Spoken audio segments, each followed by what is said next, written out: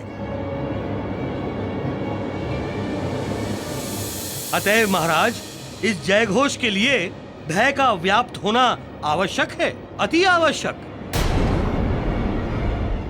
किंतु ये सत्य से अवगत नहीं है। ब्राह्मण देव, ये सत्य से अवगत कब होंगे? जब आप इस जामवंत को पराजित करेंगे। हाँ,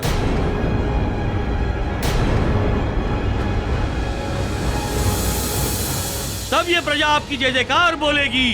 हाँ,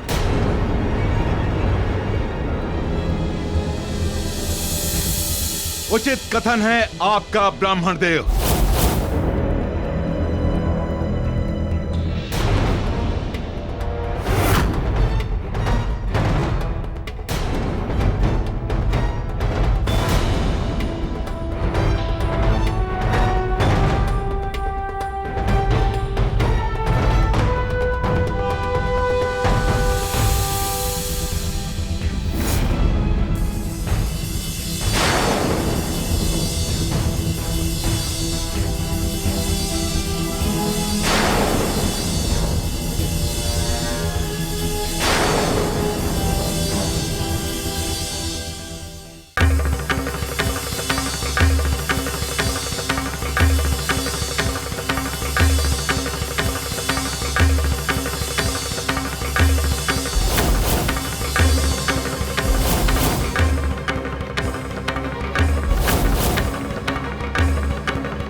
जामवंत, हम ये सोच नहीं सकते, स्वप्न में भी नहीं सोच सकते कि तुम और मैं शत्रु बनकर आमने सामने खड़े होंगे।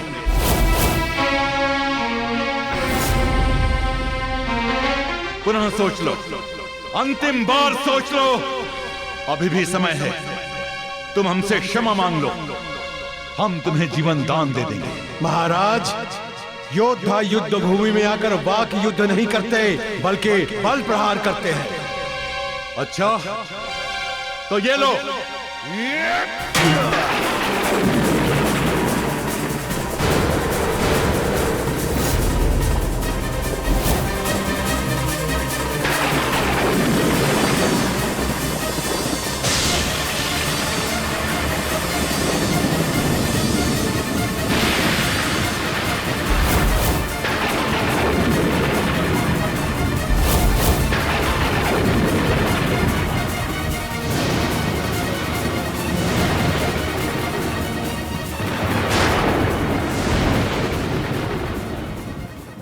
देखो संसार, देखो, ये है राहु का प्रभाव। दो मित्र अपितु घनिष्ठ मित्र, दो तन एक प्राण, केसरी तथा जामवंत।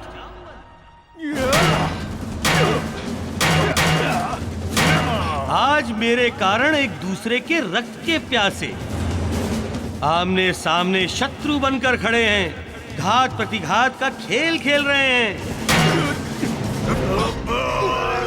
देखो मारुति, तुम भी देखो तथा राहु की शक्ति को नमन करो कि राहु ने अंजन प्रदेश में उस घटना को जन्म दिया जो ना तो कभी घटी थी, ना जिसके घटने की किसी ने कल्पना की थी। दो तन एक प्राण जैसे मित्रों के बीच शत्रुता की गहरी खाई केवल राहु ही खोज सकता है, केवल राहु।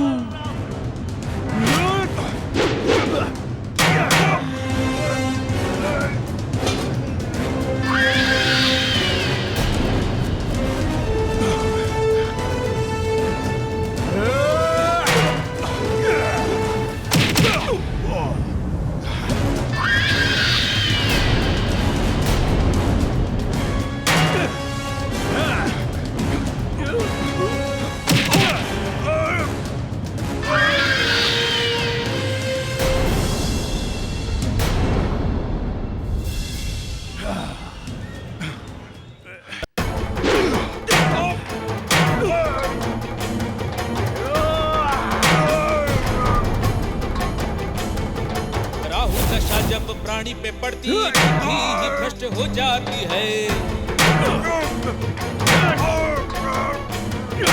विनाश काले विपरीत बुद्धि ऐसी स्थिति हो जाती है।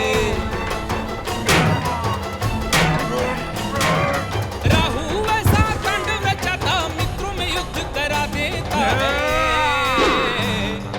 एक दूजे जो प्राणों से प्रिय उन्हें रक्त का प्यासा बना देता, उन्हें रक्त का प्यासा बना देता है।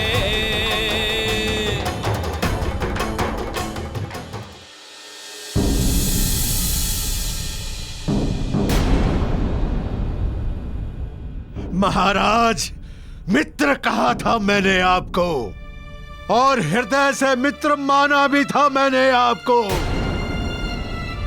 अतएव मैं इस मित्र धर्म पथ को नहीं छोड़ूंगा।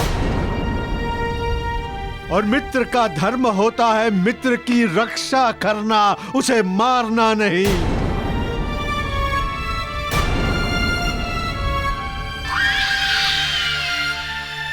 और आपने तो मुझे यहाँ इतना सम्मान दिया है, मैं आपको कैसे मार सकता हूँ?